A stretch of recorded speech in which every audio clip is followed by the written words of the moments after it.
First, connect them.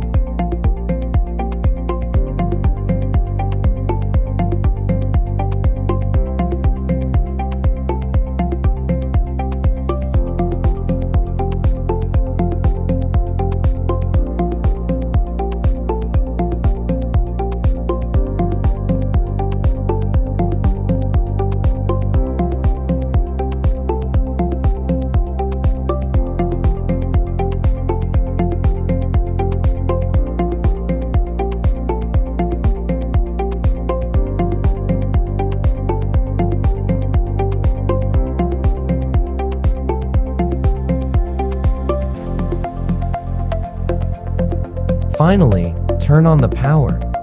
Press the Manlal button on Godiag ECU GPT boot tab. Plug in the dongle into the computer. Then open the PCMFLash software on the computer.